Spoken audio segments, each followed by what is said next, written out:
Told you. Pout grinned, his eyelashes fluttering. Uh-oh. The last thing Hiram wanted was fame. Fame might interfere with his work as a cunning man, and it would definitely get him in trouble with the church. His friend John Wells could only run interference for him so much. Don't give it a third thought, either. He carved several crosses into the hazel with his clasp knife. Hiram's son, Michael, stood in the small group surrounding Hiram. This was the first time Michael had watched Hiram douse for a client, and he was paying close attention, eyes drinking in every detail of what Hiram did and said, but also closely observing the others present. Michael wore jeans and a long-sleeved shirt, too, but his sleeves were pushed up, and he wore no hat. The complexion he'd inherited from his Navajo blood parents offered him a potent protection against the sun that baked Hiram like a fish on hot coals. "To tell the truth," Rex Whittle said, "my cousin told me you refused payment. He said you did what you did up there for free, to help the poor. So I thought I could afford you. But I feel bad, seeing as you drove all the way down here from Lehigh." The farmer chuckled uneasily. "To tell you the truth, I might have gone to the widow Artemis, but she charges too much." Goodmanson clapped a hand on Whittle's shoulder. Goodmanson was a handyman and had the big muscles, calloused hands, and patched pants to show it. He also had a broad face with a strong chin, and seemed to be perpetually smiling. As he raised his hand to touch Whittle, Hiram saw a knife hilt and sheath hanging from his belt. It was a brief flash, but the metal of the knife looked like silver. And had Hiram seen Hebrew letters on the crosspiece? Was that some kind of Masonic dagger? "As your bishop, Rex," Goodmanson said, "I'm going to ask you to stop telling the truth right now."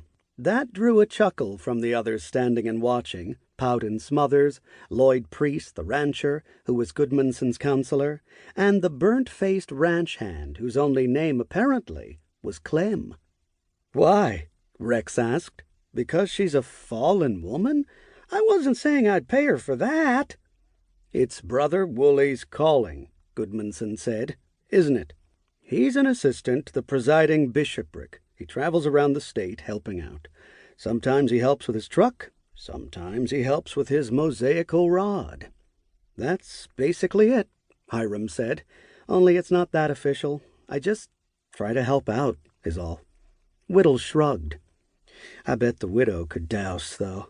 Told my Cher Ellen's horoscope pretty clear, and I hear she cured Orville Peterson's falling sickness." Hiram's ears perked up. Falling sickness? Whittle nodded.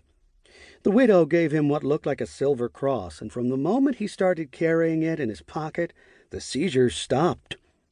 Hiram suffered from the falling sickness from time to time. It caused him to pass out completely. That was one of the reasons he had Michael along. His son drove, so Hiram didn't risk falling asleep at the wheel. Hiram had a verbal charm against the malady that was reasonably effective. If he could reinforce that, or even replace his chant about Rupert and Giles with the passive craft of an amulet, it would make his life easier. Even better would be a permanent cure. He resolved to find this widow Artemis once he doused Mr. Whittle's water. "Now, Rex," Lloyd Priest said. He was tall and portly, and stood with a lodge-pole straight spine. He wore a flannel shirt buttoned to the wrists, despite the heat, and a broad-brimmed hat. "Diana might not want you telling stories out of school about her."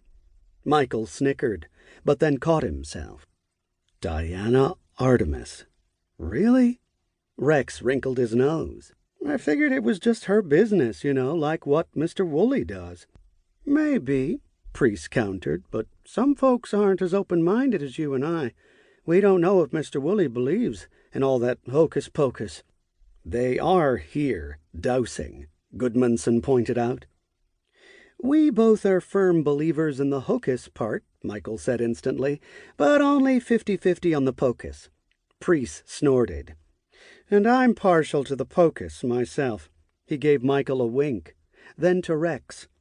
"Let's not talk about Mr. Woolley's competition. If you want him to place your well, you're going to have to give him time. And don't